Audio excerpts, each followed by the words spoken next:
Hi, everyone. Today is Wednesday. I love Wednesdays because it's time for spiritual talk.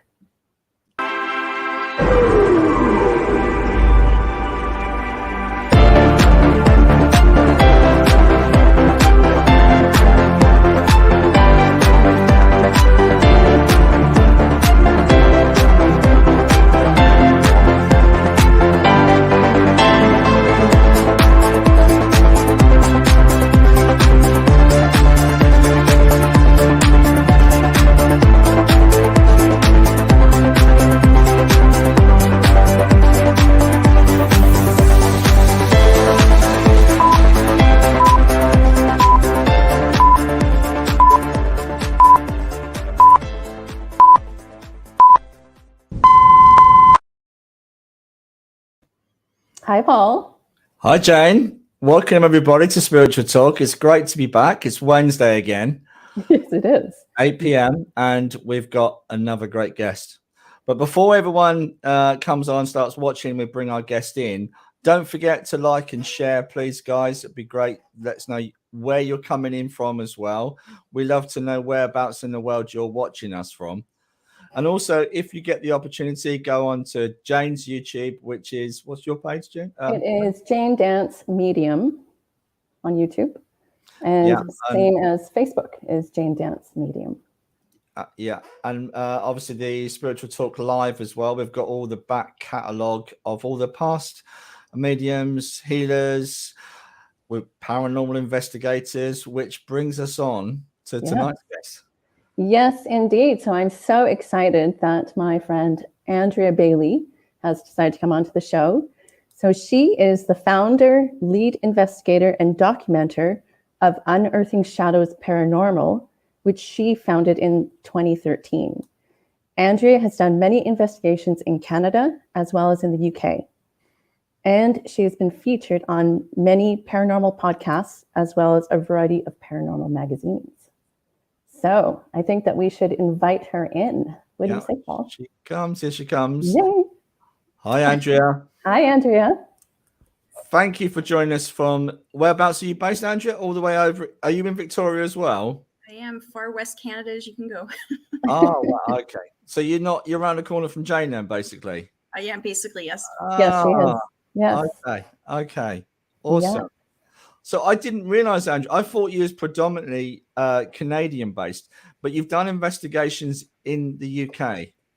Yeah, about 7 years ago, I was over in Chester and I was in North Wales and was fortunate enough to be able to do some pretty extreme investigating over there, which was very interesting.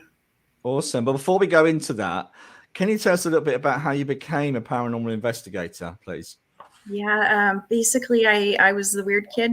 Always had things happen to me since I was a child, and I actually had moved away. And when I moved back to the island here, I once again moved into a very haunted house, and it was the first experience I ever had of basically living in one of those movies that you see on TV and you don't really feel is ever going to be real. And it was real. And at the time, there were no paranormal TV shows, very few.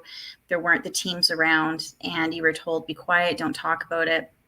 And there was no help. So I decided to help myself, and it led into wanting to help others and eventually even trying to help the spirits.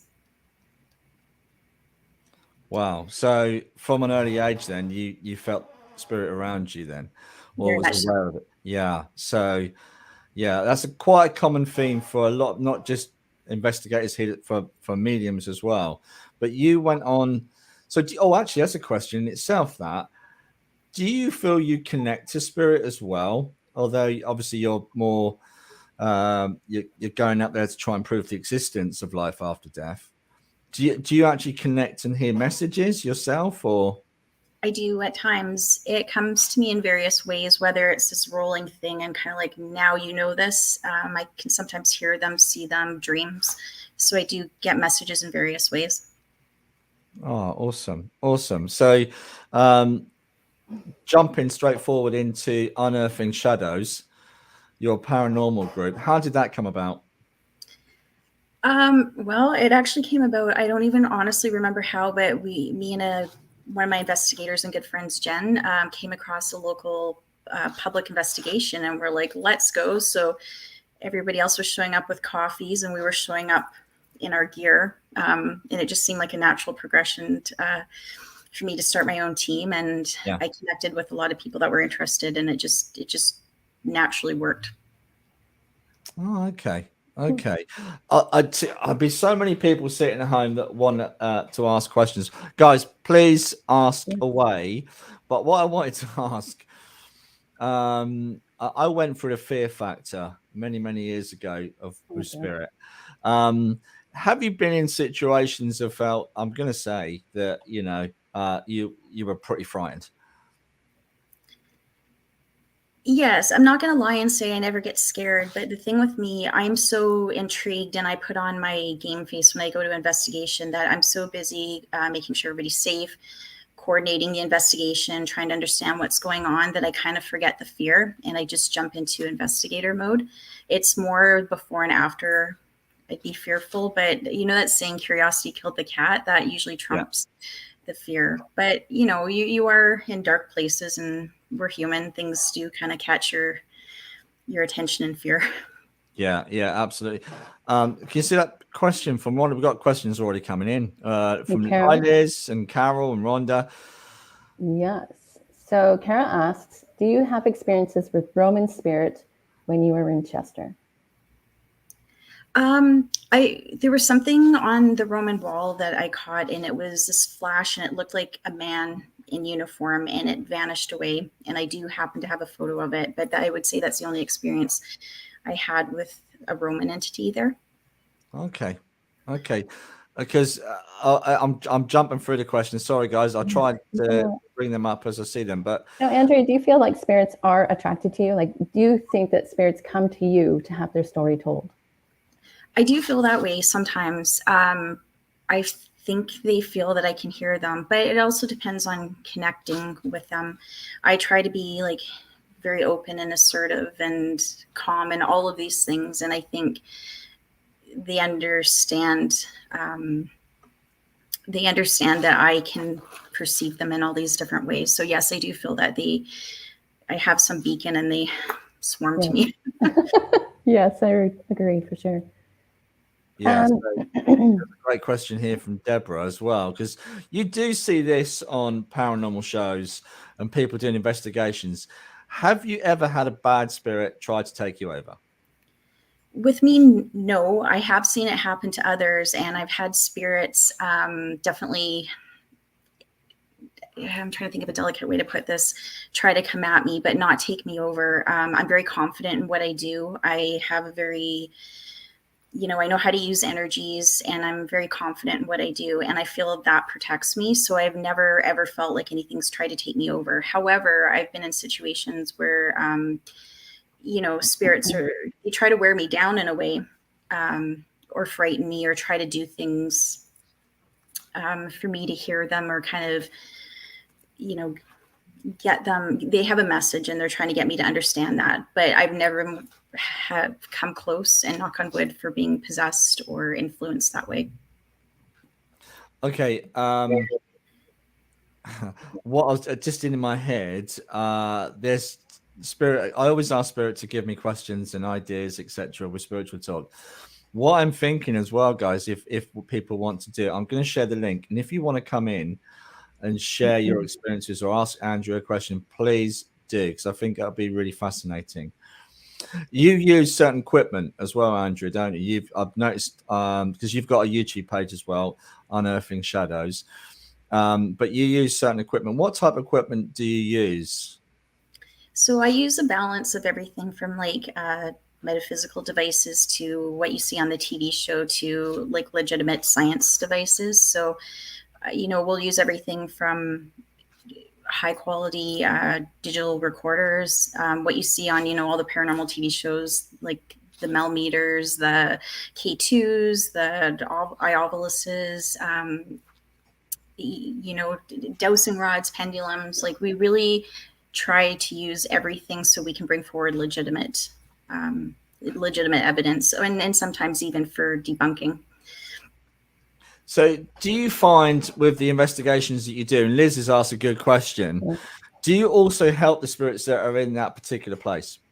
Absolutely. I don't I don't feel it's right to not help them, because, you know, they're still conscious beings experiencing something. And I know some people have the attitude of, leave the spirits there. It's fun for us to investigate, where we are there to help.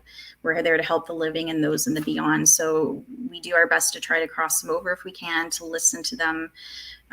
Whatever help they need, we really do try to assist them.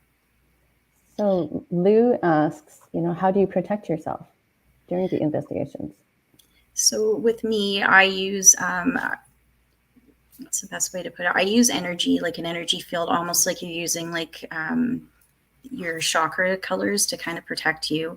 I have, this is from Chester. My cross, I feel this really protects me. I use different stones. I have different spoken practices that I use as well.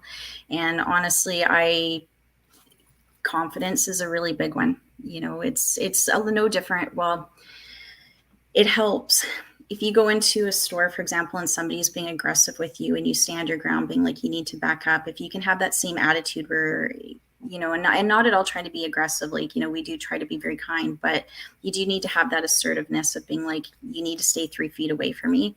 That's really quite key. And then after, to protect myself, I make sure, like, we cleanse our equipment. I'll take my shoes off before I come in the door. I always drink cinnamon tea. You know, I'll use candles, scents, that sort of thing. So I use an array. I have a whole army of protections. So have you had that experience? Because that in itself implies that you've had an experience of energies coming back with you. Oh, yeah. When I first started off, I maybe wasn't as thorough as I should have been. And I have had experiences where, you know, lights have been flickering and like my animals are freaking out, and you can see something out of the corner of your eye, and like things moving in the home. And, you know, those were just like the quick travelers. Sometimes they just kind of quickly come with you to see, kind of like, you just came into my home, so now I'm going to come check out your home. And then you do your practices and they go back to where they came from. But after a couple times of that, and my ex-husband not appreciating it, I learned very quickly to protect my home as well. Yeah. I don't know whether we should say ex-husband, whether that's a thing. I don't know whether he scared him half to death when he left running out the script. A friend of mine had that experience with a partner where he would see things around the partner so much he would run out the house sometimes. He couldn't bear to be around her when she was having these experiences. Have we asked this question already? I think that was Lou, wasn't it? The weirdest thing we've ever seen. No, we have not. Yeah. So Lou's put, what is the weirdest thing you have ever seen? The weirdest thing, well, I mean, I guess it was also the weirdest and probably the scariest thing I'd ever seen. Was I really didn't believe into possessions until I went to this one location. It was extremely haunted, probably one of the most haunted places I'd ever visit. And I'm a very healthy skeptic and a very healthy believer. So, you know, I'm kind of always in the middle. And this black shadow kept coming, targeting these family members in particular. And this woman who was like 5 foot nothing, maybe 100 pounds, seeing 5 people try to carry her out of a room, and standing in front of her while her voice was coming out saying, "Help me," and a male voice coming out of her mouth. It was the strangest thing I'd ever encountered. And to this day, I still ponder, you know what you saw, but sometimes you still, you know, even as an investigator, I've seen it all now, or pretty much all. And you still are sometimes in shock about what you see. But that's probably what I would classify as the strangest. So I'm trying to get Deborah Lee to come on and talk to us, because she keeps throwing different experiences at us and questions.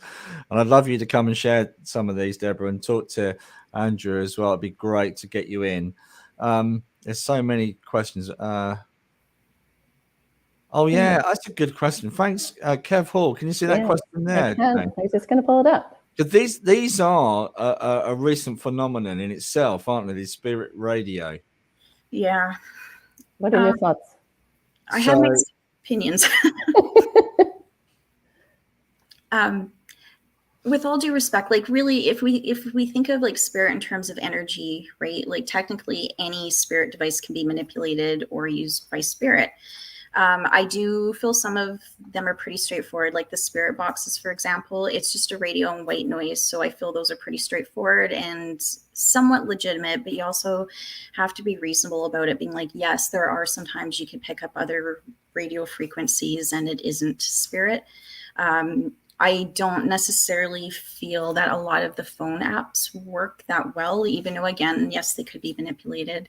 The girls on the team always hate that I say this. I'm not a fan of the Ovilus, though they love it. It's a phonetic word generator. It is pre-programmed, but yes, it still has the opportunity to pick up words.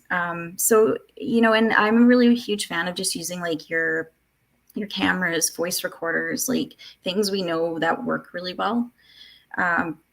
But yeah, I do feel some of them work really well and I feel some don't. And I also feel they work differently for different people. Like certain things that don't work for me work amazing for the ladies on my team and vice versa. So do you get called into people's homes as well, Andrew, to help clear homes? Yes. And okay. Right now it's becoming quite a January always seems to be a hot month for that. Yeah. We got Deborah in. I'm just going to bring her in. Hi, Deb. Thank you for coming on tonight. Hiya. So can you hear me, Deb? Hiya. You're live, by the way. So yeah. Just to let you know. Some of the things that you've been putting into the comments, we wanted you to come in and talk about some of them and share that with Andrew as well. And do you find you're still having would you call it a problem though if you think it's your dad around the home? Yeah. I don't think, personally for me, I don't think that's a problem. I think that's more of a comfort, isn't it? Would you say?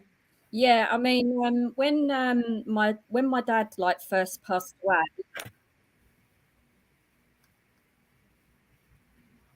Yeah, we might have a delay. I don't know. Oh, sorry. I had like his bench in the garden, and then saw a shadow on there, and I got my camera and I took a photo. And when it actually got processed, you could see like his dark hair and his moustache sitting on the bench. Wow. And the other experience is that he was going to put the central heating in because he was a plumber, but he passed away before he got a chance to do it. So I was having this central heating put in, and the guys were upstairs, doing the work, and they kept saying their tools were moving around and going missing. And I went upstairs with a cup of tea for him, and I had one of my dad's old cabinets in the hall, which had like glass in it, and it was quite dusty, and I didn't notice anything odd, and took the tea up, and when I came back down the stairs, there was the words written in the glass, "Boo," in the cabinet. So I feel as if it was my dad kind of just letting me know he was there watching over him. He was quite a perfectionist, and he would have been sort of, making sure they were doing the job right, kind of thing. Yeah, absolutely. I can believe that. Absolutely. So, I mean, do you ever get frightened with that, though, being around you? Because a lot of people at home will be saying, oh, do you know what? I like the idea of my dad coming in the house, but it can be quite scary. Do you feel that, Debs? Are you quite happy with your loved ones being around you? No, it doesn't frighten me at all. I am, because I'm quite spiritual, and I talk to them and stuff.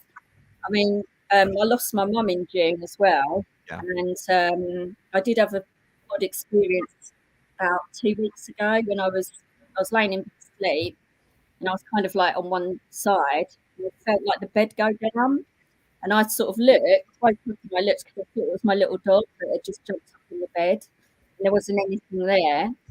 So I sort of carried on the other side, and I heard my bedside cabinet drawer open and close, and then it opened and closed again. And I thought, oh my God, what was that? And I listened because I was thinking, I'm hearing things, but I was awake at this point. And then I suddenly felt this really icy cold temperature drop on my left-hand side. And then I had my eyes closed, but I felt somebody pulling my duvet, and I did get a little bit scared. I thought, oh my God, who's pulling my duvet? And I opened my eyes and there was nobody there. So Andrea, my mum, I mean, looking in my drawer or something. absolutely. So the same must transfer as well when you're on an investigation. That same kind of phenomenon must happen to you. I mean, do you feel the physical presence of somebody, Andrea, around you? Like Debbie was describing, I've had the same thing, Debs, where I felt an arm come around me. I was in bed, looked over, there was nobody there. You know, you must have the similar sort of experiences when you're on an investigation. Yeah.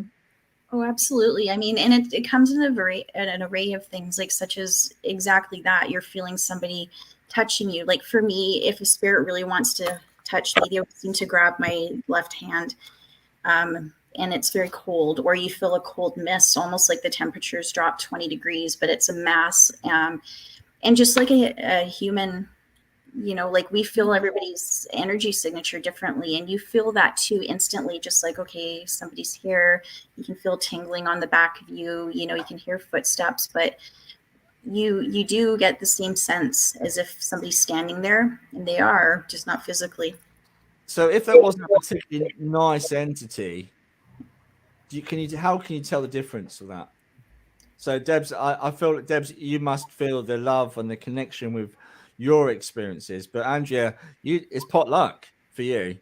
It is part luck because, I mean, things lie, right? Like there's a lot of, there are entities at times that come into homes that pretend like they're children or, you know, friendly, but it's just because they want you to invite them into homes. So now they have an attachment and can stay. But that's a question in itself. So what you're saying is the entity takes on the form of a child as a disguise?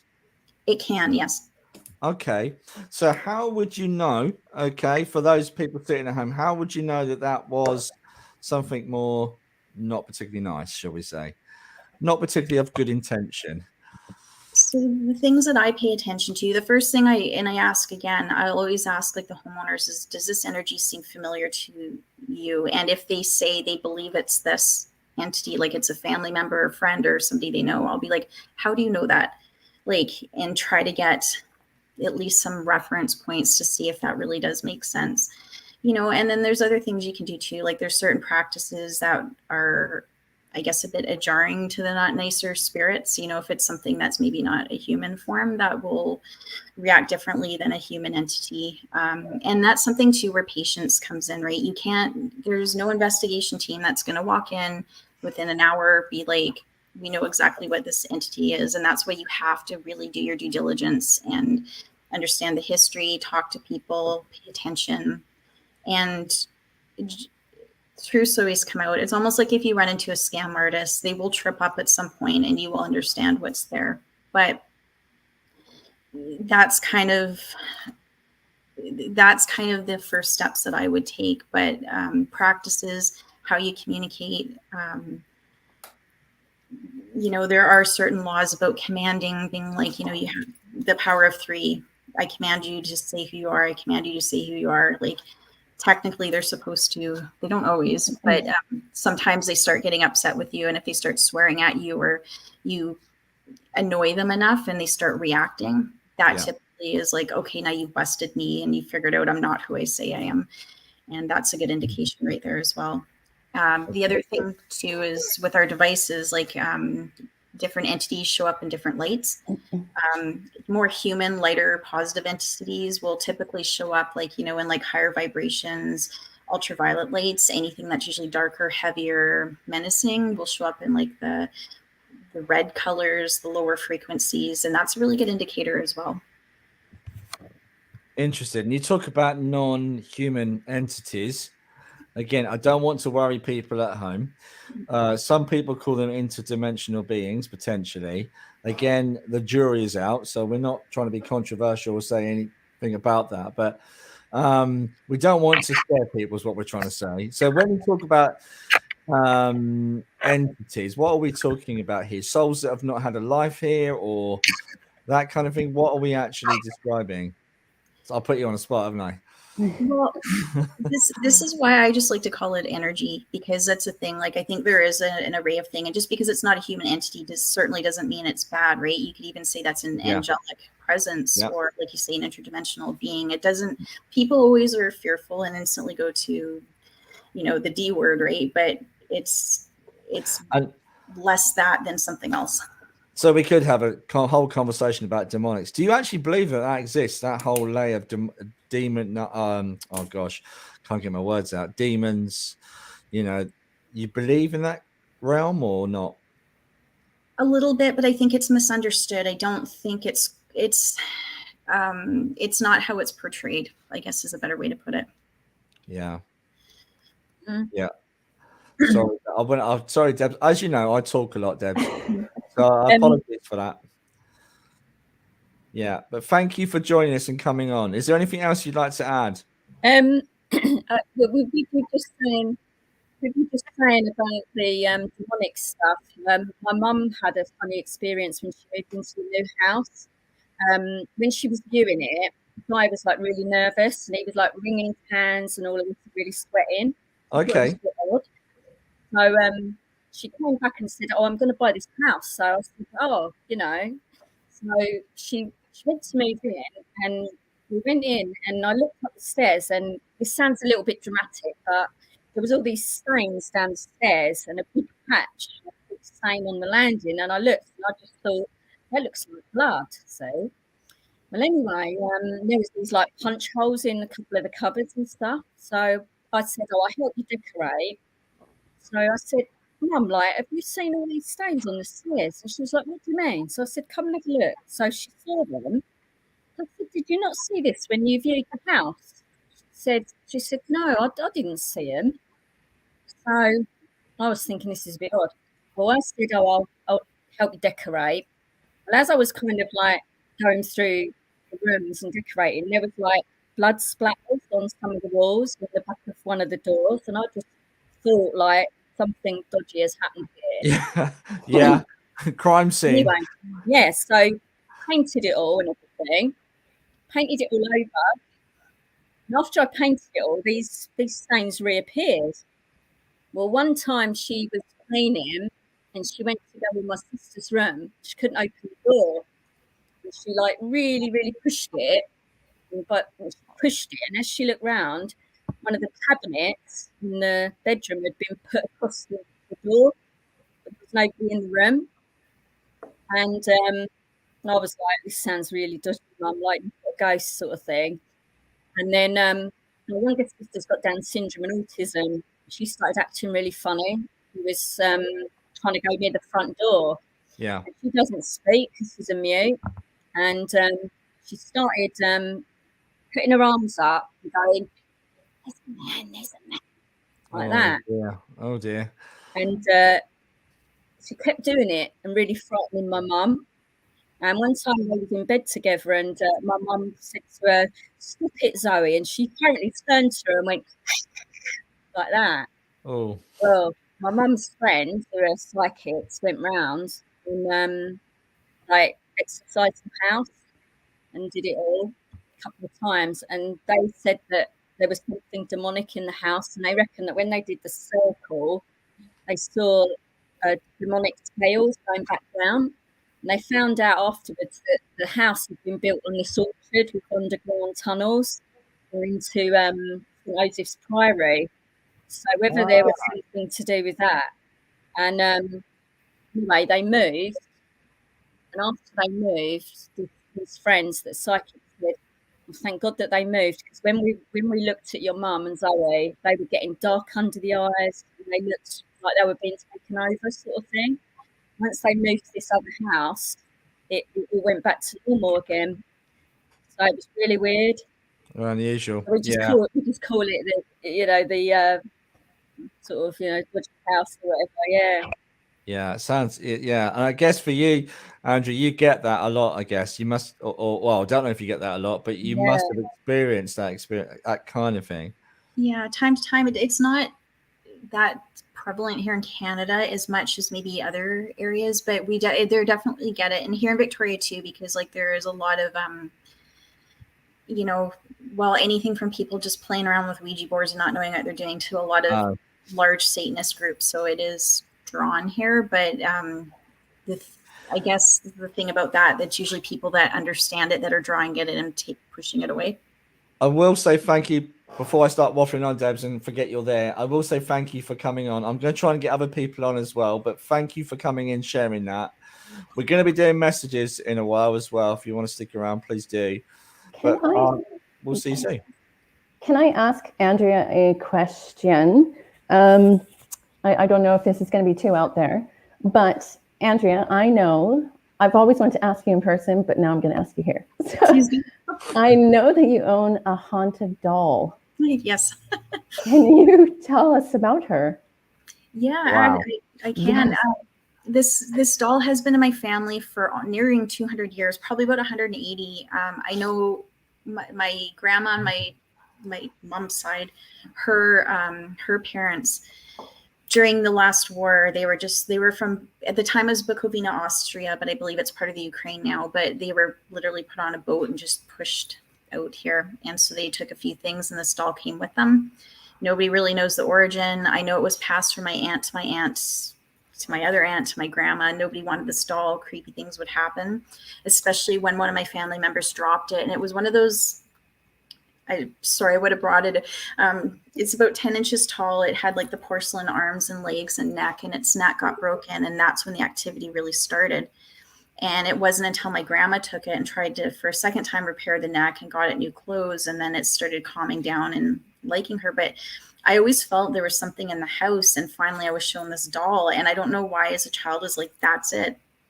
And don't ask me how. When I was around 14 or so, I somehow agreed to take the doll. Oh dear. And what started it was, my things were being moved in my room all the time. Like at nighttime, you felt like somebody was like walking around, things were moving, and I didn't want it anymore. So my grandma had said, if you want to get rid of it, go ahead. I tried. But at that point I was 16. The brakes failed on my car. Every time I tried to rehome the stall, things would happen. So I finally made an agreement with it to keep it and it would have a home and to calm down. But I mean, like I can feel it behind me now as soon as you talk about it. Wow. So basically, everyone's seen the film Chucky, I'm sure. So you have Chucky doll by the sounds of it, but that's interesting. What do you think that is then? What do you think causes that? I really feel it's a younger male, like either like early teens to like later teens, very privileged. Some of the information, a lot of the information in my history has gone missing, but we've done some research. That type of doll, it doesn't quite fit the profile on dolls that were made at the time, but there may be some links to it that have been specially made, some association with the Habsburg family or royal family. So we don't know if my family were maybe connected to them or servants, or I don't think my family was rich or wealthy, so I'm pretty sure we were servants, but somehow, yeah, we just really don't know. But I strongly feel it's a young male. Feels entitled. I think it acts out of fear when it does do bad things. So yeah, I live with a haunted doll. Yeah, Dot's a good point. That would freak me out as well, Dot. That's very unusual. You know, the doll must have come to me too, because as I was listening to Debs, I saw the word haunted doll and I wrote down haunted doll. So the doll must have come to me. So I'm like, okay, let's ask. Yeah, okay. Thanks for coming. Bye now. I think it's kind of cool though too. Okay. Yeah. You know, I think it's kind of cool too, you know. So do you have to keep the doll locked up or in a special place, or? Right now, the doll seems very content. I had it in a box, I was curious to see how it would go, put it in a nice newer box, but it really likes to be wrapped in this material. So I just do that. I put a couple stones with it, like rose quartz for love, obsidian just for protection, and aquamarine just for like a very calming sense with it. And it stays in the box. I'm very respectful when I bring it out. It is very fragile, so there's that too. The other thing too, I don't like touching it because as soon as I touch it, I feel poisoned and I get really sick. And it really causes like almost like a pinprick feeling if feels anybody else is going to touch it. So I typically don't bring it out too often. But we have done experiments on it and it was very reactive, and everybody in the room really notice. You feel like this energy just like hits you right through your chest and generally through your heart, and you feel a sense of like high anxiety. So it's quite interesting. Even if you don't tell anybody that, they all seem to pick up the same thing. Interesting. Yeah, well, that's the first for spiritual talk, I have to say. We've got, because one thing I wanted to talk about, Andrea, is when you said you're starting to go to houses and people are asking you to clear their houses. Now Sharon's had an experience. I'm going to bring her in. Hopefully her link will last. Hi, Sharon. No, it won't work on StreamYard. It just... Oh, I can hear you. We can see you, so don't worry. So while you're here, can you quickly just tell us about your experience where you had to get a priest in?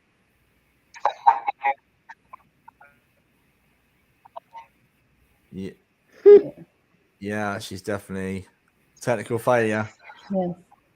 Oh, don't worry, Sharon. We'll carry on regardless. Okay, stiff upper lip and all that. We'll carry on. Bless her, she's gone. So, okay. What techniques do you use, Andrea, to clear houses? I'd like to know. And the other question off the back of that: have you encountered the shadow people? Yes, I think the shadow people are misunderstood. I think because so many forms of spirit come in shadows that they do get misclassified sometimes. Yeah. The true shadow people, though, I find they're very mysterious, and I find that's another thing that's very, very misunderstood. A lot of people think they're not good, and I think sometimes they can be, but I think the true shadow people are just different types of beings, have a different way of doing things. I think they have a very specific purpose, and it may come across as evil, but it's not actually when you really dive into the occurrences surrounding them. The problem is everything that is unmasked is always going to cause, poor old Sharon, she's struggling. It's always going to cause fear. So we generally, what we don't know, we fear, or can't see in front of us, we fear. I understand that totally. So in terms of what of house clearance, what do you do to clear houses? So there's a multi-step for this, and the first thing I always do is make sure I actually understand what's there, because a lot of the times, especially if it's something dark and not good, people always think that's just one thing there, where actually there's probably a number of spirits there, because it's like a party, one attracts another, right? So it's understanding what's there, because each type of energy is going to require a different type of technique. The one thing I do is, like, I talk to the family. If it's not a family member and something like we do need to clear, I tell them, I said, we go over ways that they may be unintentionally inviting them into the home, which creates, almost like a concrete bond where they can stay. So I'm getting them to stop doing that, to stop socializing with this entity, doing calming practices in the home, protective practices, and that could be anything. I'm a huge fan of Palo Santo wood, like using like lavender protective sprays. You really need to understand the energy, what type of smudging to use, because what will work for one won't work for the other. Like everybody, and I have no disrespect to sage. I think sage is amazing, but sage will really upset certain spirits. So you really need to understand that. And to be honest, like, if it's something, if there's a child involved, or like there's like, again, like the demonic or whatever we think is negative, I will bring in other people. For me, it's not about, we just need to get the resolve, and it doesn't matter who does that. So sometimes I'll bring in a shaman, or I'll talk to somebody from the church. I think mediums are hugely important to get a better understanding on that level of what's there and maybe what they're trying to communicate as well. So do you ever come across just an energy itself? So let's just put it out there. Like, so I'm sitting in my house happily and someone comes along and murders me. Now my soul has gone over, but the anger and the frustration and the injustice of that situation stays, because it's all energy. So do you find you're literally just clearing energy rather than a soul? I would say both, because there's definitely residual energy that you need to clear, as well as trying to convince that soul to be like, you don't need to be trapped here. Like, you can forgive yourself. There's still love for you. You can move on. You don't have to be here. And souls aren't always trapped either. Sometimes they actually can come and go as they please, but they are just so angry or sad, or they're attached to something that they just choose to stay. And then it's a matter of reasoning with them, just being like, you're causing some problems. Find a balance here. Yeah. We've got Sharon. We're going to try Sharon one more time. Here we go. Hi, Sharon. We'll go one more time. She's muted. She's muted. You're on mute, Sharon. Can you hear us? I've asked to unmute her mic. Can you hear us? Oh, bless her. She's a yeah, she's gone. Okay. I'm so sorry. The spirits have got you, Sharon. I'm so glad that you said that about sage, Andrea, because about smudging, because I don't use sage to smudge because every time I've used it, I find it actually kind of glues the air together and increases the activity. So you're the first person that I've heard say that not all spirits like it. Yeah, absolutely. So thank you for saying that. Well, that's why I think it's really important for anybody, whether it's just an individual in their home or any investigative team. Like, you have to really understand what the energy is there, because there's a million practices you can use, but it's like medicine. One thing won't work. Very true. I like how you come from like a scientific standpoint rather than, all the shows on TV, they all run the same modalities. They do all the same thing, but you actually pick everything apart to find out what works, and even your techniques are different. That's me being a Libra. And it's great. It's great. So, also need to mention you've got a channel on YouTube, and you do things slightly different on your channel as well. You explain the stories of where you go as well, so that's worth checking out. I think I might be repeating myself. I might have mentioned it earlier, but I just want people to know it's out there. Thank you. I don't know if I can share this. I'm going to quickly add it to the stream. So here's a typical story here. I'm just going to fast forward it, where you explain the experiences you've had. Actually, that is quite. Is that Canada? No, those were just some video clips actually from over in various locations in Europe. It's like it looks French to me. It looks a bit French, but it's very beautiful anyway. But so you explain a lot with your stories, which we like. And we were talking about that before you came on tonight. It's a bit of a different way. It gives it more background to it, because some paranormal shows, they just kind of people run around screaming, and you kind of lose the plot in terms of what people are doing. And I think that can be almost have the opposite effect.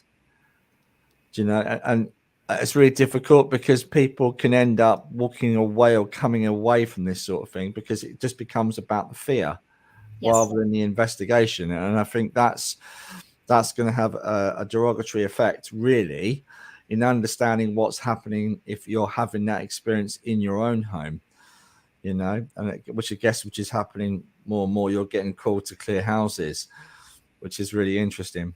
Yeah, I mean, at the end of the day, like, most of the spirits that we come across, like, are just people, like, the same as us. So how they're going to act here is how they're going to act on the other side, and they just don't have a physical body, right? And I think once you put it in those terms for people, that's where it lowers the fear. Where, like, yeah, they can still maybe throw something across the room or like yell at you from the unknown, but they're really just souls without a body. So we've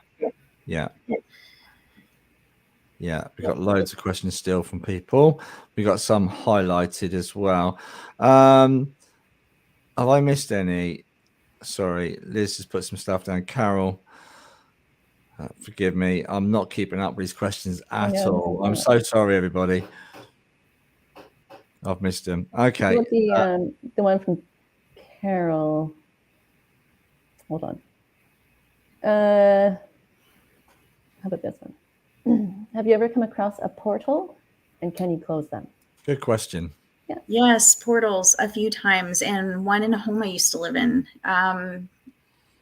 That was quite an experience. It was really the first time I've ever knowingly encountered a portal, and it was like a highway. There was just these 2 storage areas in this old townhome. I later learned the history about the place, so I feel that this was opened up by somebody doing practices there, and partially by the history of the land. So I think that combined created this intense portal. Like you could feel it, like you felt like you're at a train station and people walking by you. You could see footsteps under the doors at night. Like it was just constant, and it was really unsettling. If you've ever been anywhere where like an old house and there's so much free radical energy going around you, times up by like 100, and that's what you would feel crossing over this. So it was quite an experience. That particular one, I really was not able to do anything about it, because that was the tipping point of me getting into investigating, not just being curious about it. Okay. Other portals, that's something I will admit that I'm not fully experienced on. I'm still learning about them. So I have not been able to close them down, just add protections and almost blinders on for people who need it. So that's the extent I've been able to work with them. Yeah, so we've got a phenomenon or near me locally, and it's in a place called, actually, I'm not going to name it in case there are thousands of people descend and try and look for it, but a very rare occurrence where a mansion house appears in the middle of this field. Wow. And from the description of what people have seen, and one of the eyewitnesses was actually a local vicar, which goes back to the Victorian times. And this manor house has been showing up and appearing in this field every so often. And now I have heard there's a very large porthole nearby this location, a very large one. And I'm just wondering if it was anything to do with the house appearing and not appearing. Is that a possibility that a house could come in and out, caught into a dimension of somehow many different dimensions, if that makes sense? Yeah. I'm not making much sense of this, because if you was to read about some of the things on the internet, there was one guy who's a farmer. He saw what looked like a haze, but this haze was also gobbling up the ground around it. As you can imagine, he said he hadn't been drinking. So it's quite interesting. It sounds like it could be some kind of porthole that's creating this large house to appear. It's amazing, isn't it? A mansion to appear, or an apparition, if you like, to appear in front of people. That's got to be worth an investigation, Andrea. If you're ever in the UK, I'll give you all the information. All right. I'm booking my flight. Awesome. And I was asked to do some more investigation into it, but I've not had the opportunity. But that would be a good opportunity for a YouTube film. So you've heard it here, everybody. We could be doing that very soon. So not sure what we do if it appear. I've had a similar experience that you just actually jogged my memory. Okay. I used to live in Calgary, Alberta, and my friend and I were snowshoeing in the woods. Hang on. Snowshoeing? Yeah, what is that in English term? Well, come on. What is that? Yeah. You put these they almost look like tennis rackets kind of thing. Oh yeah. Snowshoeing. Yeah. Now we understand. So you actually don't sink into the snow. Right. So we were snowshoeing in the woods, and in the distance we saw this cabin in the woods.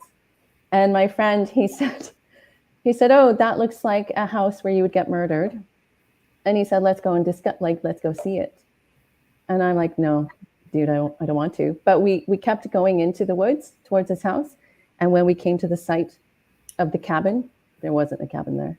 No way. No, seriously, we saw the porch, everything, the windows. It was like a log cabin.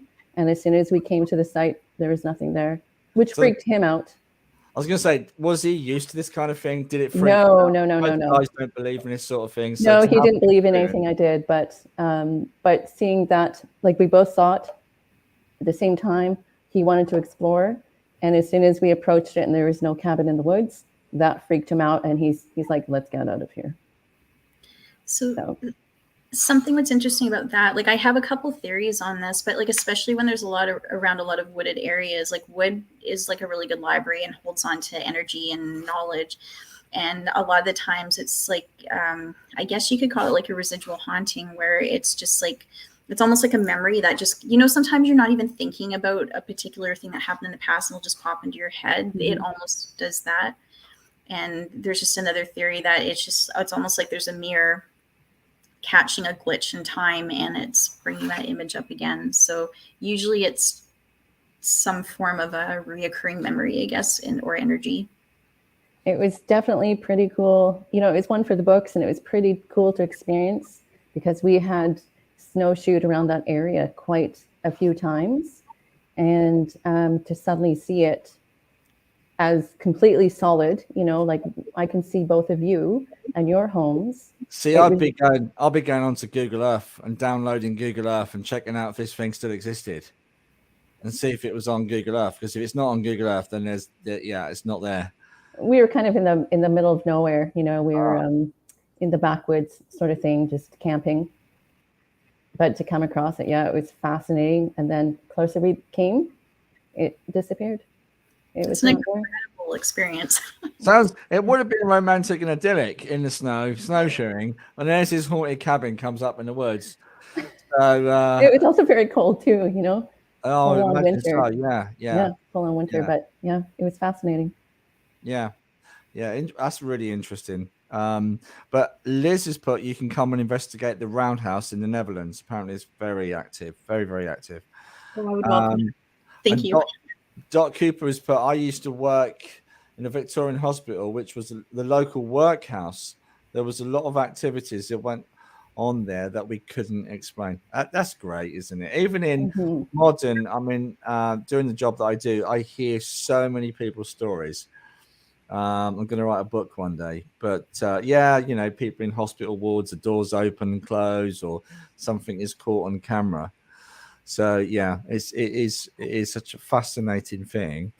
But going back to the portholes again, Rhonda's asked the question: Do you find that they appear in a certain place in the house?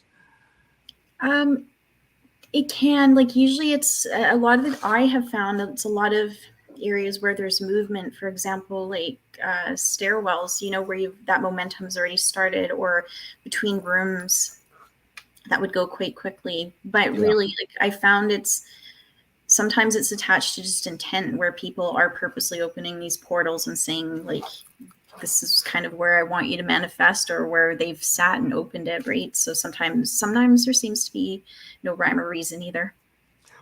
And off the back of what we said about Ouija boards, what's the worst experience you've had with someone using an Ouija board? Do we scare people, or shall we just brush over it? I'm not sure. Well, I can give a positive thing about Ouija boards. The reason why they bring often bad things is because people already have that in their mind. So that intent is already set, but it's no different than using a planchette. If you go in being positive, being like, I'm protecting myself, I'm not inviting anything in, and you use it for a very limited amount of time, the odds are probably nothing's going to happen. Oh, Dion. She's put, come to my work, mental health ward. It was a graveyard. Lots of child spirit being captured on ward front door. Fantastic. Wow. I actually know as a famous insurance company that in Norwich that is obviously worldwide. And he was the security guard in the old Marble Hall, and he captured one night at 2:00 in the morning. You thought, that's strange. There's somebody cleaning the floor over there. There was a lady with a mop and bucket mopping up the floor, and he got it on security camera. And of course, it wasn't an old lady; it was an apparition mopping the bucket and mopping the floor. So very interesting when you can catch such great evidence on camera. It's brilliant. Have you actually ever captured an apparition on camera, Andrea? Oh yeah. Oh, superb. I mean, hopefully, if you've got anything you'd like to share, we can put it into our Spiritual Talk community group, Sure. for people to see. We'd love that. That'll be brilliant. I won't include the scary ones. They're all positive. So Part of me is like, oh, go on, please do. You can send me the scary ones. I'd love to see them. Yeah. Okay. Oh gosh, Deanna's put this happened at 4 a.m. when a discharged patient hung himself at another hospital. Yeah, it's not great. But Ouija boards were actually, I believe I'm right in saying that the Ouija board started in the north of England, where women used to use them all the time to communicate to the spirit world. And I'm been told that if you knew what you were doing, done the right way, it's an effective way of communication. It's when it's in the wrong hands. So, yeah, Liz has put leave the scary ones. It's all about intent is really what it comes down to. Like what you're going to look for is what you're going to find. Yeah. Yeah, absolutely. So, oh gosh, but this hour's gone so quick. Yes, it has. What next for you guys for Unearthing Shadows? What's the next thing, your project, apart from coming to the UK and possibly Netherlands as well? Is there something else you'd like to get your teeth into?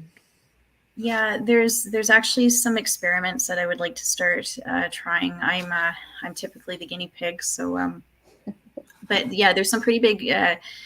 Everything I do and that the team does is for the intent of helping. So we would like to do that, some experiments, so we can advance what our understandings. We're working with some other teams. We are trying to be the group that has another TV show, but we're trying to, and this is said with respect, we're trying to do a real reality show where we give the full spectrum of what paranormal investigating truly is, and with the intent of helping. And it also gives us opportunities to go to places that we wouldn't have been able to otherwise. So we have some big plans for this year. Awesome. Before you go though, Andrea, we've been getting people to share. So guys, please let us know if you've been sharing. If you haven't shared, please share now. And Andrea's going to go through the comments and look at those who have shared. So you got Serena shared, Sharon. I'm not sure if she's saying she shared, but she normally does. Deborah saying, I did a Ouija board Halloween just gone. Had my mum's ashes where dad's watch, but didn't get anything. In contrast, years ago, a group of youngsters who lived near us did one in the 80s, and then something happened to each of them. That sounds like a movie, though, Debs, doesn't it? That sounds like, So, Luke Hooker shared, Julianne, Barbara shared, Julie Bernage. Have I pronounced that right? Bernage. That sounds a bit posh, Julie.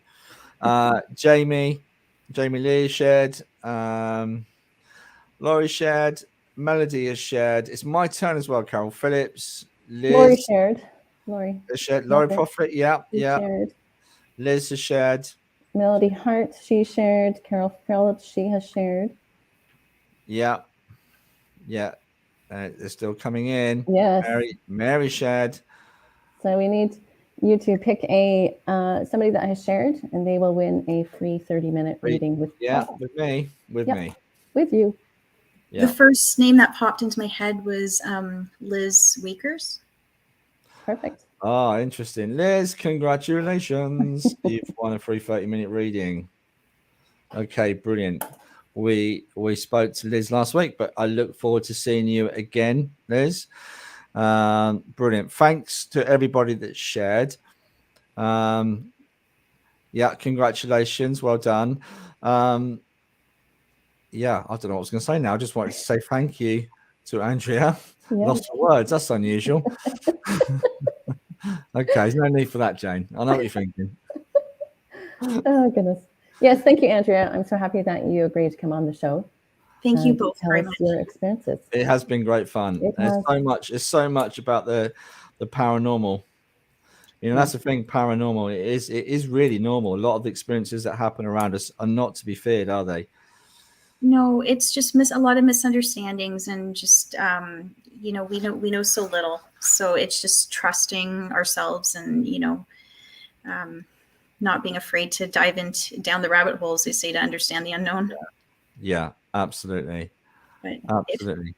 if I'm allowed to throw this out, if anybody does need any help, like we do not charge for anything. Anybody's welcome to email me and my team, and we will gladly help anybody. Yeah, I've just put the email address up quickly, so if you need to contact, and if you missed it, and missed the talk tonight, you've only just come on, obviously Spiritual Talk Live, or myself, or Alice's Facebook page, or Jane's Facebook page, or mine, we always keep them for people. It's all free. This information is all free as well, so there's no charge. But you'll be able to contact Andrea via the website now coming across the screen. So, Andrea, this is I don't enjoy this bit, but I drop you out at this point. It's almost like that conveyor belt opens and the hatch door goes. It doesn't happen, really. You don't do that to people, but it seems that way. But thank you for coming on tonight. We really appreciate it. Thank you for having me. I appreciate it a lot. Thanks so much. Take care. Thank you. Bye. Bye. Bye. Bye. Bye. It does feel like that, doesn't it? Oh, she's gone. Bless her. Well, I'm glad you do that, not me. Yeah. Yeah. Okay, so we've got the readings now. I'll watch this on playback. Mary said, yeah, please do, guys. Please feel free to come in, subscribe, share, whatever you feel free. Because sometimes I've noticed during the week, people will think we're live and they'll comment on which is quite funny but then I don't like to say to that person, we're not live. But I've done it as well. I've been on watch programs and thinking we're live, and I've commented on that. Me too. I've done the same thing. Yeah. You can't really delete it after that. You've been caught out. So it's okay. It's okay. So we're gonna work. So people must know now how Jane works. She loves the question. I do. So angels, I connect with people's angels, and I personally find that angels, because they work with me the way. Oh, I wish I could replay that, but it's live, so we can't. So they work with my personality, so I'm not the interrupter. So if you want a question asked, they will answer instead of doing what Paul does. Yeah. I hope that makes sense. Honestly, if we was in the same room, Jane, we'd laugh so much we wouldn't get anything done. I know. So we need to focus now. Someone's just asked, where do we stand on astral projection? Great question, but we are going to get someone on who does astral projection. And you've probably all experienced it through a dream state or some kind of astral projection, but you've not realized it. So it's a very interesting subject. Okay, kicking off straight away, we have got Rhonda asking a question. I am going to connect to Spirit as well. We would like you to come in rather than just asking that question on Messenger, because it's almost like we don't not like it. It's just it brings more life to the show if you come on and interact with us. It also helps us to connect to Spirit. So and also, I would ask that no generic questions. People ask me, what do my angels want me to know? And honestly, I have no idea, because there's so many different areas of your life that the angels want to talk to you about. So please, no generic questions. Yeah. Trying to be a bit more specific. It would be please. Great. So straight away, Rhonda, okay. We're going to start with Rhonda. Jane, can I ask, what is my mummy saw in my kitchen twice? Oh, was it my mum? I think she's saying in my kitchen twice on Monday evening. As soon as Paul asked that question, I heard that yes, it was, but that she has something to tell you. Oh, interesting. But I don't know what. Was she standing by a window? Yeah, this is why we want people in. So I've shared the link into the comments. So if you can come in, if you can see the link, come and jump in, join us. We would love you to come and join us and connect. So yeah, I also saw reflections. Yes, through the window. Yes. Yeah, I can see like the kitchen sink and then a window, and I'm seeing the reflection of your mom in the window. But I just keep hearing she has something to tell you. Ooh, I can feel like chills going up my right arm. Ooh, Yeah. now my whole body. Goodness. Quite powerful as well. It feels quite powerful to have Yes. that experience. Is she talking to you, Paul? Because I feel like I just see a woman whispering in my ear, but she's pointing to you. Yeah. Like the spirit. She is. She's talking about the young man in your life. I believe this is around Jack as well, that she's talking about Jack and connecting with Jack. I know that's your son, Rhonda. Sorry, Barry, I didn't mean to put your message up like that. Carol's coming. We'll be in this second. Yeah, son Jack. Yeah, absolutely. So I believe she's trying to connect and talk to you about your son. And I just see. Okay. Also, I'm aware that. Okay, she's making me aware that I'm not sure if it's you actually, but someone around you has not been particularly well at the moment. No, I want to go back to Jack with this. She keeps taking me back to Jack because she said I was wrong. She's taking me back to Jack. I know he's had some support, and she's making me aware that he, at this particular time, it's quite a difficult time for him. Okay, and I'm going to leave that there because I don't want to do this on air. But if you want a message, I'll send you the message across. Okay. I just want to say that. Yeah, don't worry. I don't want you to her to worry. There's nothing bad, but it is more about a healing message. As soon as you mentioned Jack, I became quite dizzy. So I don't know what that means, but okay, we've got people coming in to ask questions. A lot. We've got Karen, we've got Sulis, if I'm pronouncing that right. We've got Carol as well. So go with Carol first. She was the first in. Here we go. Hi, Carol. Everyone. Hi all. I had a reading with the lovely Alice Trevorrow, and she told me that Angel Raguel. Raphael. No, she said Raguel. Yeah, to do with justice and things like that, and that I needed to, because I can be judgmental about things that I don't think are right, but it can lead to me feeling bad. And she said I needed to sort of make amends on those things. Can you tell if they're satisfied with what I've done? Because I've tried to not make amends, but I've tried to be kinder to the people that. So as soon as you explain that, Carol, I'm like biting my tongue. Yeah. They're saying it's a start, and that is the tone that they said it. It's a start. Not as if you're being reprimanded. But I feel like there's something within you that you need to transmute out of you. So they're just showing me, they're saying that there's a split. So like half of you could be holding on to something, they're like a past trauma, and then the other half of you is pure light. So it's I'm trying to let that half go. Yes, I feel like you will, but they're showing me, so it's gone from half of your body, I don't know what it is, but the trauma, we'll just call it trauma, to, so half of you is pure light, and then the other half, they're like the top half is like a murky gray, and then the bottom half is the darkness. I don't think that, and darkness is a harsh term to say, but I don't feel that you're going to, they're saying you're not going to transmute all of it. But because I don't think I'll get an answer. I've done my part, if you know what I mean. Right. I don't know whether it will be acknowledged. So I'm sort of living in a state of flux.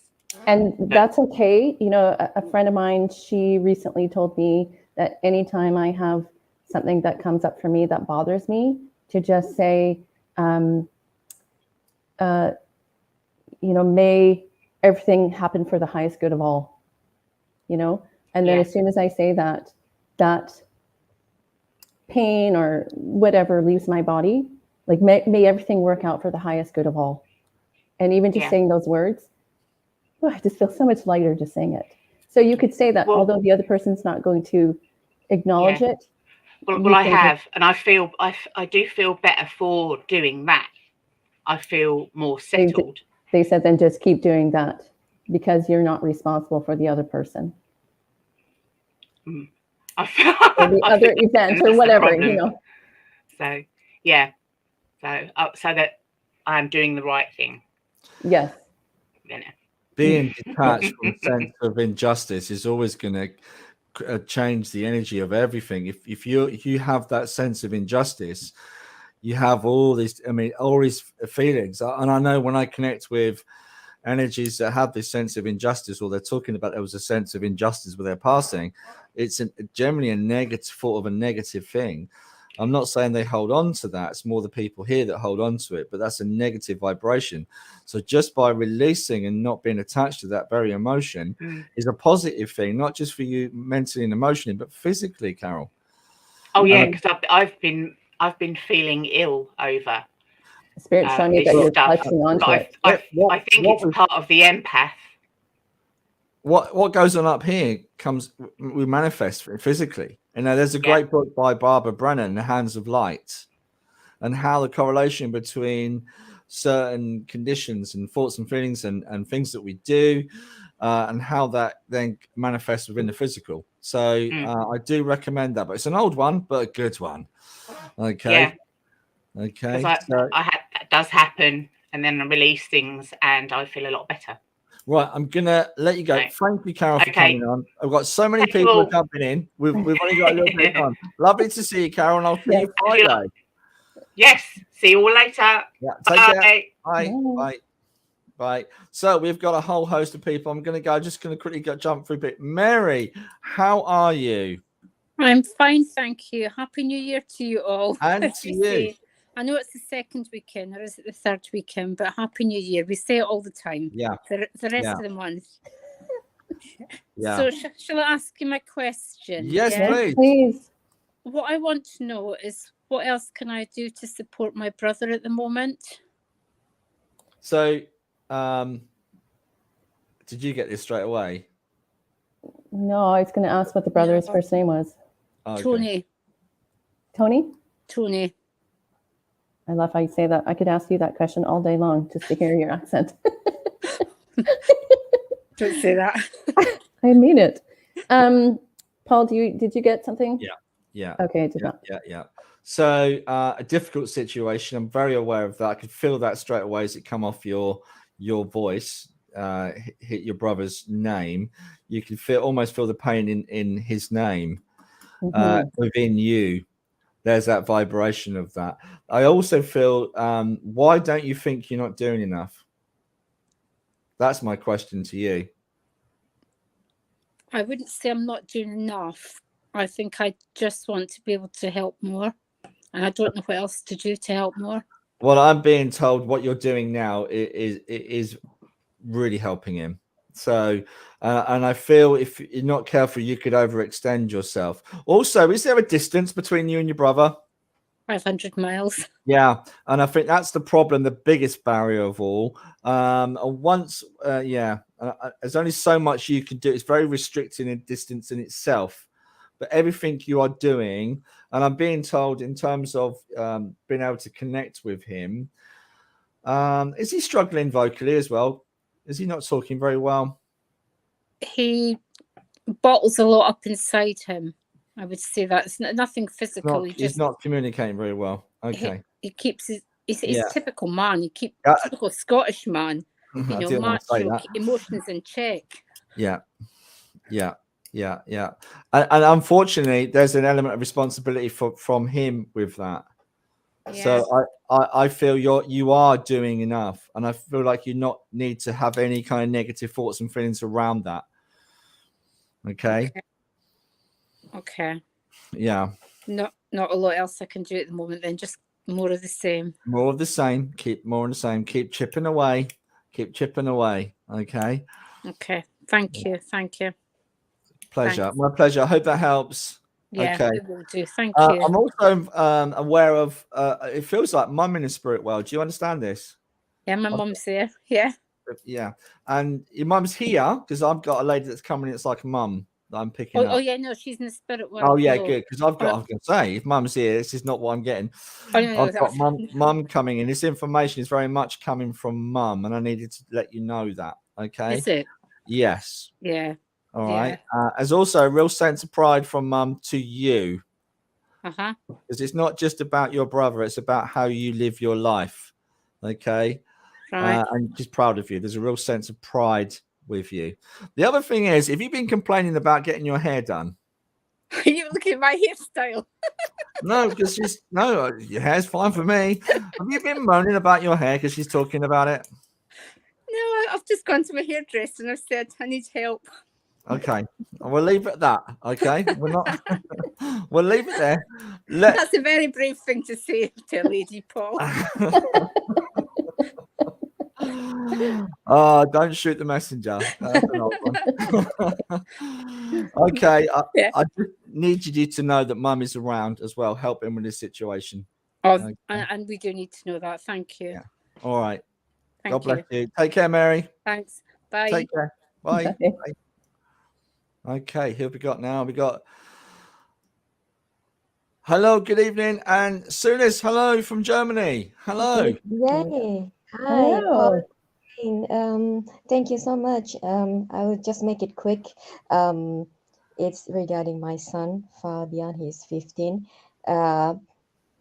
Last year, I booked a few healing sessions for him, and it helped him a lot, getting rid of his anxiety disorder and panic attacks. My question is, does he still need some extra healings, or can I help him in any way? I received, as soon as you asked that question, I heard no, he doesn't need any more healings. And of course, correct me if I'm wrong, Paul, but to me, he feels like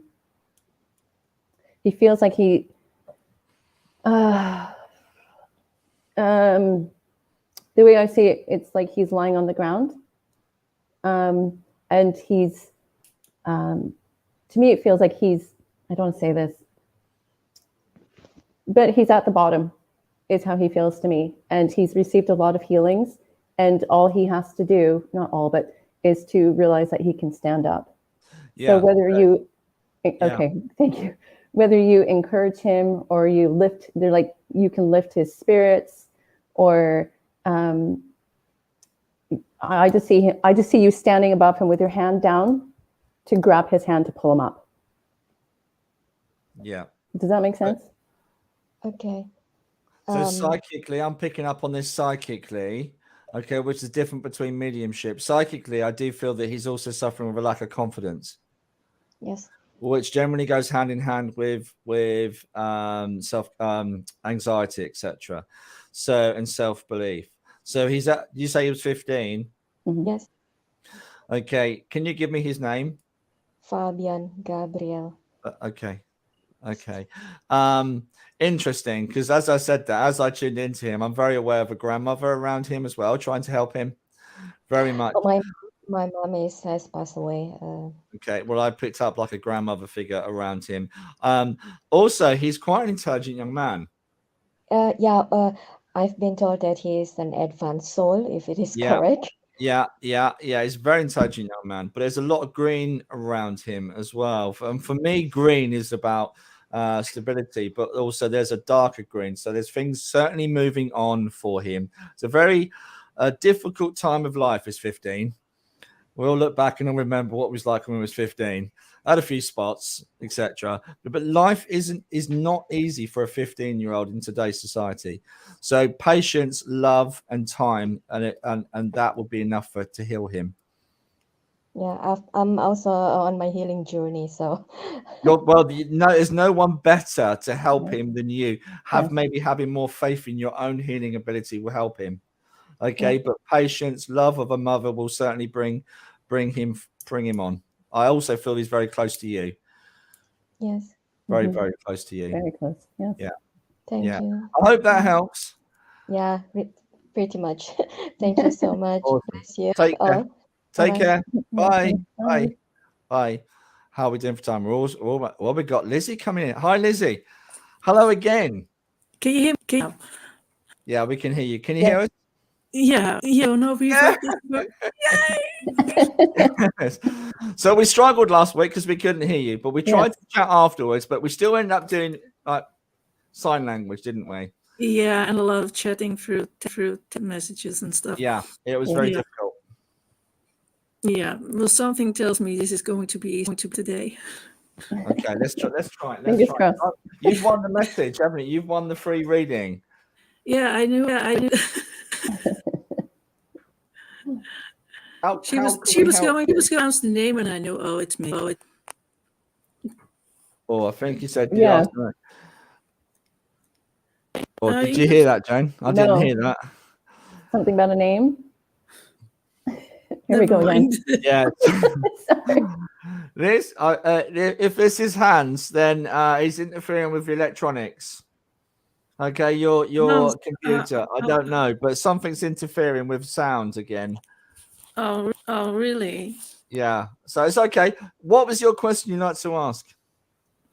Well, I have had these experiences that seemed real, but I woke up.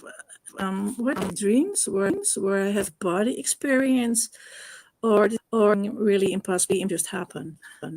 Okay, can I answer that? Yes, of course. So straight away, you're talking about being consciously conscious, even though you're asleep. Or maybe asleep, just fell asleep afterwards. So I thought I was waking up. It seemed so real.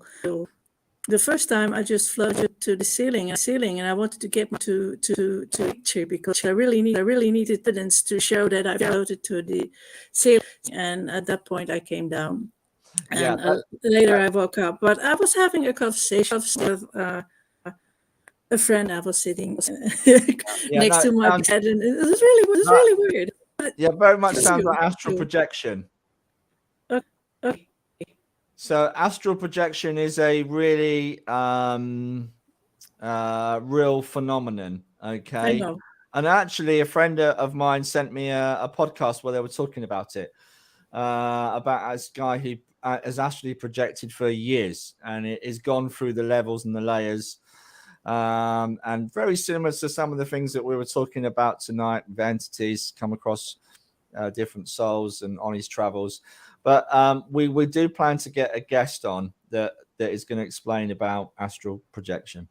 So that is definitely another topic. But if you're having that out-of-body experience, I've had a couple of similar experiences where I've come out of my body and I'm very aware of I'm asleep and I know I'm projecting. Some people I've also been told will project through dreams. Anyway, we're not always aware of it. Okay. Yeah, I wasn't dreaming. I was awake. I was sure awake. I was. And you come out your body. Maybe not. I have no idea what happened. Yeah. So if you've got any other tabs, if you've got any other tabs open, you might want to close them. I'm just going to make sure I've got no tabs open my side.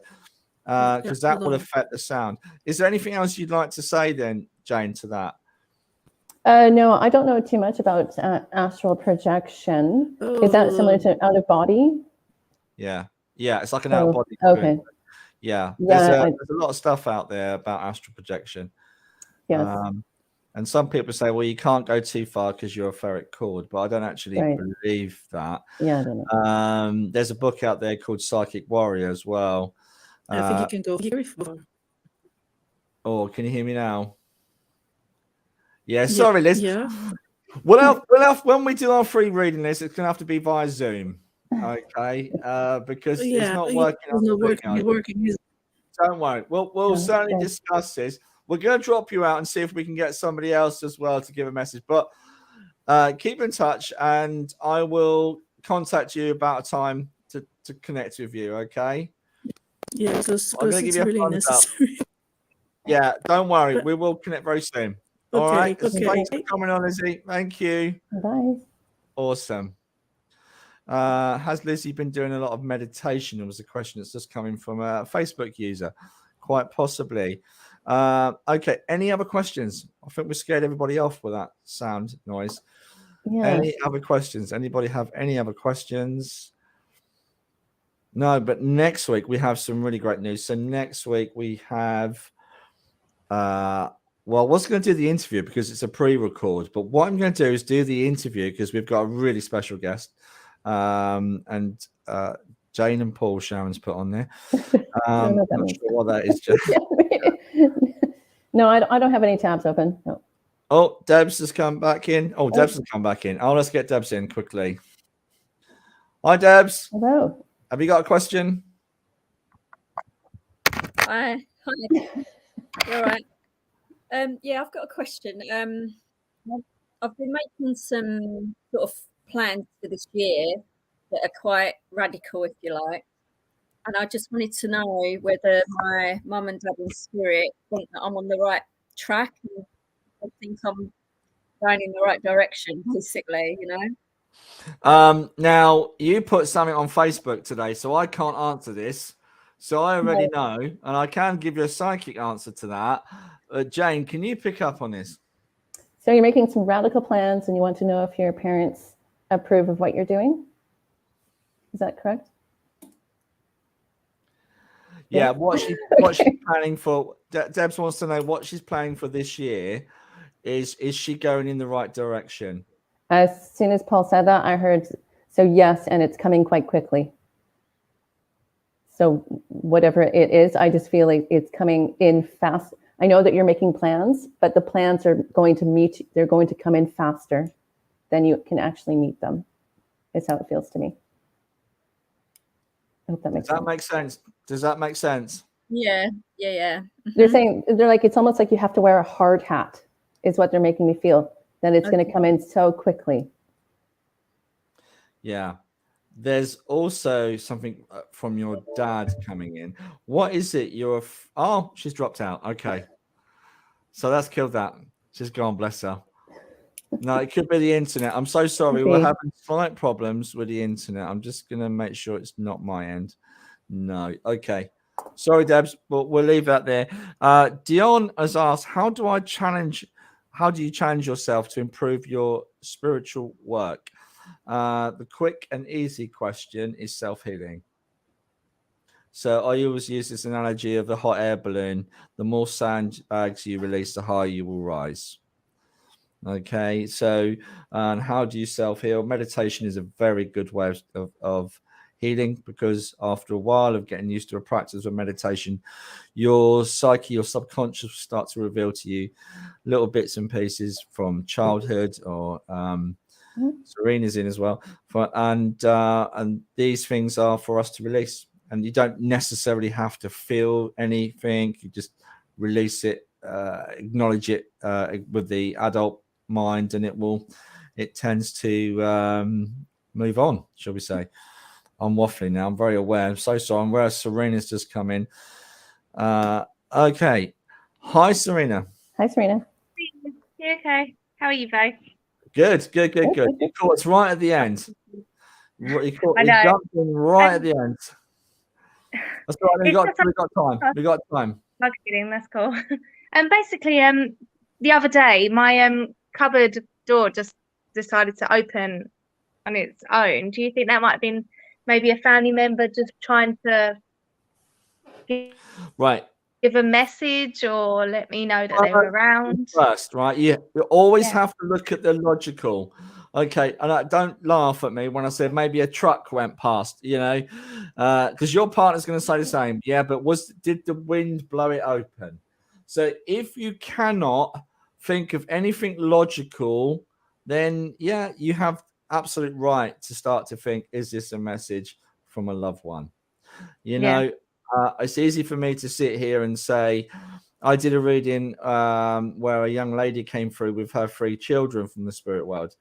And I'd finished and gone out, and my son said, Dad, why have you left all the cupboard doors in the kitchen open for when you went out the house? But it wasn't. The children were still hanging around and playing with the cupboard doors and left them all open for him. So my son's used to it, so he's okay. He's not a child. So very much so. So Okay. in your mind, is there a way you could explain away that happening? You know the answer already, I'm being told. You know the answer already. You I can mean, feel it.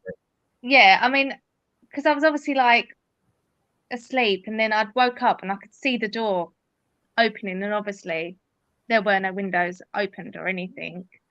But wasn't too sure if I was like, is it me? Just like half asleep. You know, when you sort of doubt yourself, thinking maybe it could be that. But I did have a feeling it could have been that, because it was so clear, like seeing the door open, you know. And you saw it open. Yeah. That's brilliant. Yeah. You know who that is as well. I've been told. You know who that is. Yeah. Have a feeling. Yeah. Yeah. Absolutely right. Good things are coming your way. I keep being told.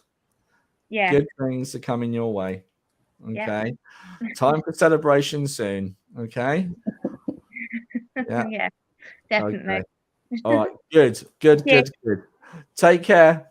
Oh, sorry, Jane. Anyway, I'll just go. I'm out. Apologies. Go on, Jane.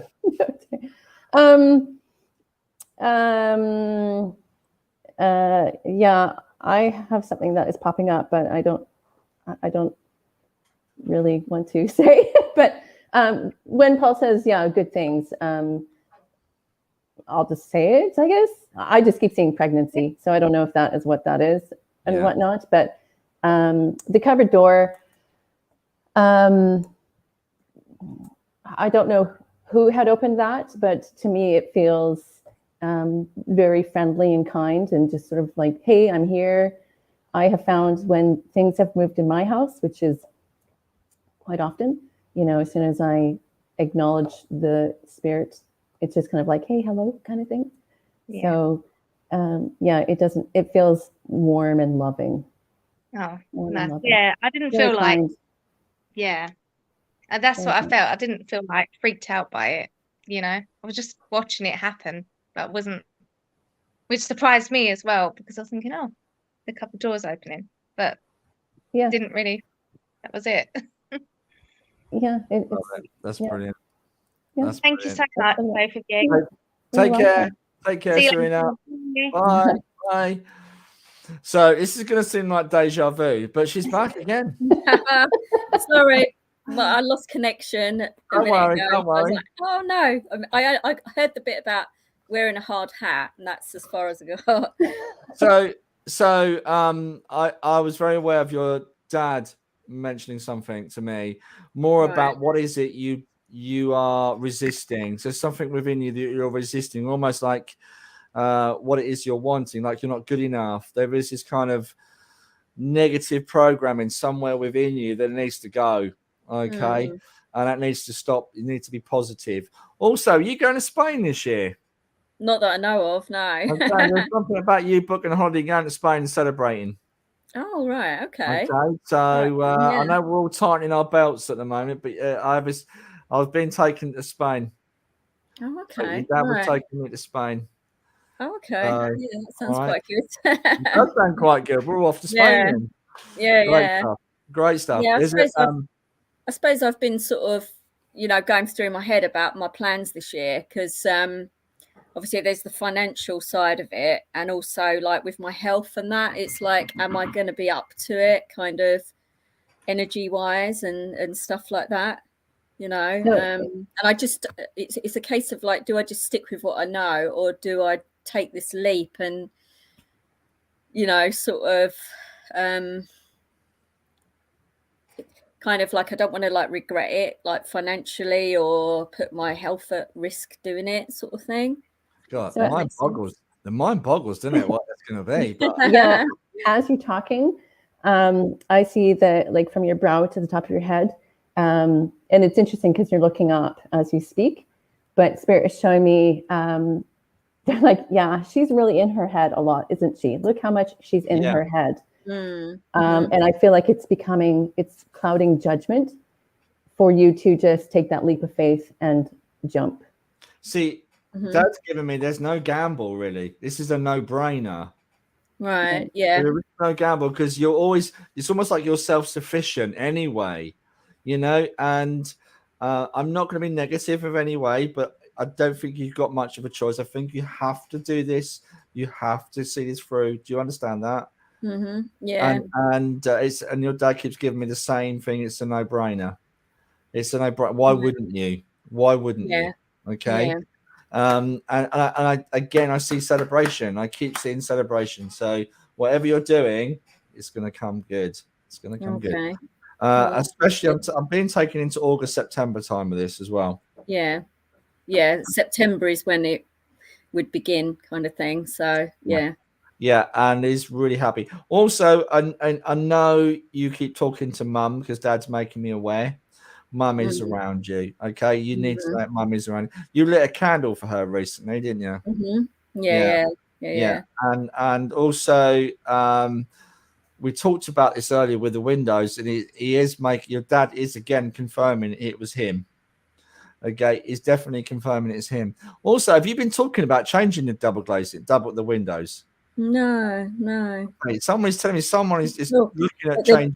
No, hang on. Sorry, is there condensation within? Yeah, that's what I was going to say in the porch. Yeah, it's talking about changing that condensation within the seal and changing that. It wouldn't be.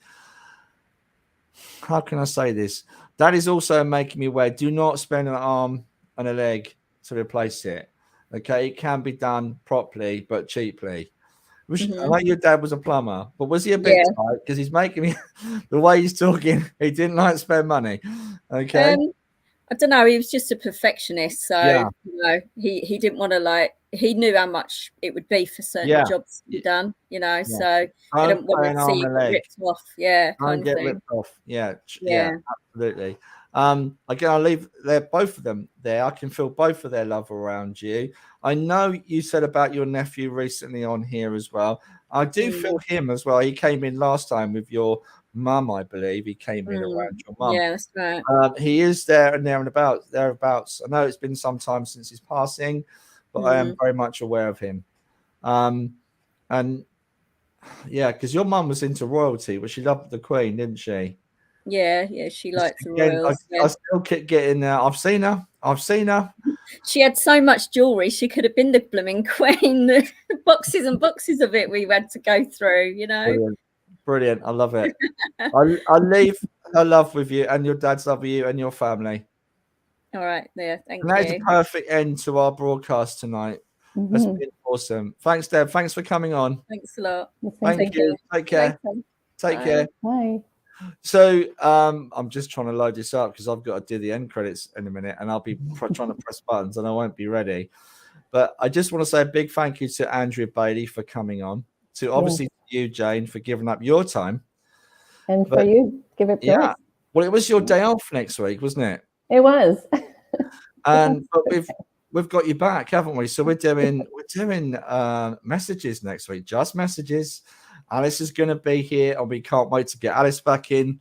And we're doing messages, but we've also got an exciting interview coming up from a rather well-known lady. So a look out for that. So for now, guys, we'll see you this time. Well, not this time, next week. I said it. No. We'll see you at 8 o'clock. Or 12 or noon. 12 in Canada. Yeah, absolutely. And we will see you all very soon. Take care. Have a good weekend, everybody. Bye, everyone. Bye. Bye.